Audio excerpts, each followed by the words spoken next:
right pleural cavity. Here's your diaphragm right here. These are obviously your lungs. Parietal pleura is what's going to be lining the walls of the parietal cavity. Visceral pulmonary pleura is going to be over your lungs. Lobes for the right lung, you're going to have 4. Let's see here. Yep, here is our cranial, middle. Here's our caudal right here, and then your accessory is under your mediastinum. Your caudal vena cava is right here. Caudal fold is the pocket on the medial side of your mesentery, which is actually in your accessory lobe. It's going to be right back here with your caudal vena cava. The pulmonary ligament is what's going to wrap around the root of the lung. The root of the lung is going to contain your pulmonary arteries and veins and your bronchi. Your alveoli are in your lungs. Obviously, you can see if you look in this dissection right here. Mediastinal septum is the mesentery-like structure in between your parietal and your mediastinum. Left pleural cavity. Your aorta is, let's see, right back here. Esophagus we saw earlier. Phrenic nerves are these right here. And they're going to run down to your diaphragm. Thymus we can't see on this dissection. It's probably been torn off. Pericardial cavity and heart right here. Pericardial sac is what encircles it, and that's going to include things like your pericardial pleura, or parietal pericardium, sorry, and visceral pericardium. Here's your peritoneal cavity, and you have your parietal peritoneum and visceral peritoneum. Here is your liver. The central tendon is going to be, let's see, back in here. So the white portion of this is your central tendon. The clear part is your falciform ligament, which is going to extend between the diaphragm and into the liver. This portion right here is your round ligament of the liver, and it's actually remnants of the umbilical cord.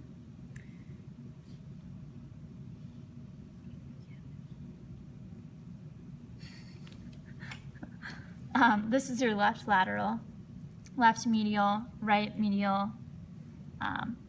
lateral, and this is your quadrate lobe. Your caudate lobe is down here by your kidney. Your lesser omentum is also down in here. Your hepatorenal ligament extends from the caudate lobe of the liver to the parietal peritoneum near your right cavity, so that's right in here is your hepatorenal ligament. Over here we have our stomach. You can see the esophagus entering up in here. You have your cardiac region where the esophagus enters. Sorry if you can't see that. Cardiac region. The portion near the diaphragm is your fundus. And then we have our body down in here in our pyloric region with our pylorus, which is the sphincter. The inside lining of your stomach is the Pleciae gastriaceae. This is going to be your greater curvature and your lesser curvature. You have your parietal surface and your visceral surface. Parietal surface, visceral surface. What's the difference between those?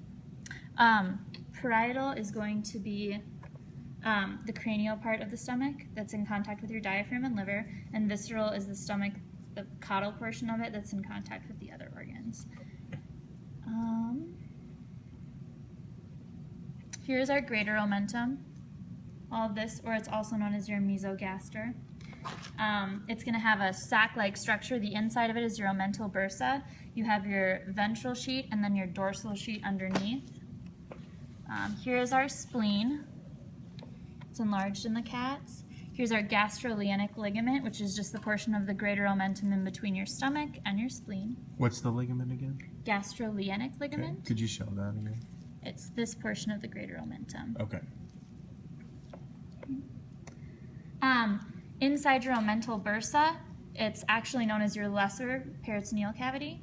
It communicates with the greater peritoneal cavity through your epipyloric foramen, which is in here near your caudate lobe of your liver. Back in here, your epipyloric foramen.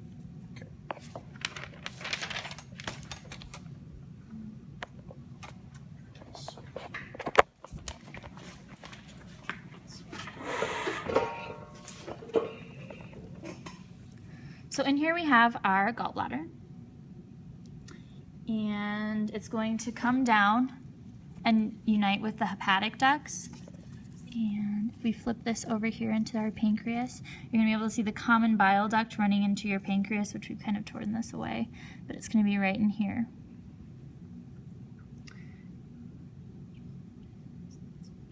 The small intestine is supported by a part of the dorsal mesentery. The part that passes to the duodenum is going to be the mesoduodenum. So here is our, let's see, find our stomach orient ourselves. So here's our duodenum right here. How he's going to do this is all of this portion of your small intestine will be known as jejunum. And then if you can find the portion of the small intestine that connects immediately to your ascending colon, this portion will be your ileum.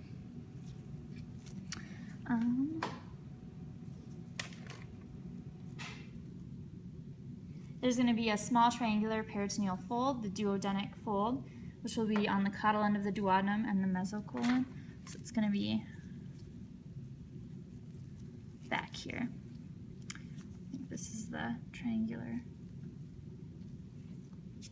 Inside your small intestine, you have villi, but you don't in your large intestine. We already saw the pancreas. It's back here. It's the lobulated area. There's going to be a pancreatic duct that runs into the duodenum. I don't think we can really see it.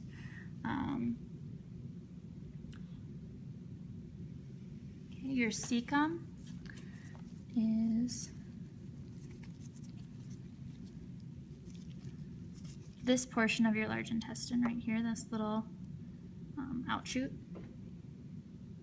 The ilia papilla is inside your large intestine. It's this portion right here, and it allows, it doesn't allow anything that comes into the colon to go back into the small intestine. We have our ascending colon, transverse colon, descending colon.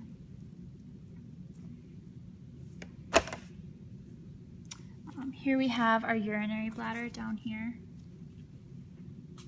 Our cat actually doesn't have a uterus. The bladder is going to be supported by a vertical median vesical ligament, which ours is torn, but you can see it would be this clear part.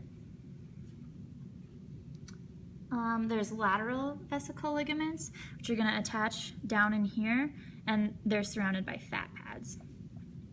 The round ligament of the urinary bladder is also a remnant of the umbilical cord, and it's this little piece right here.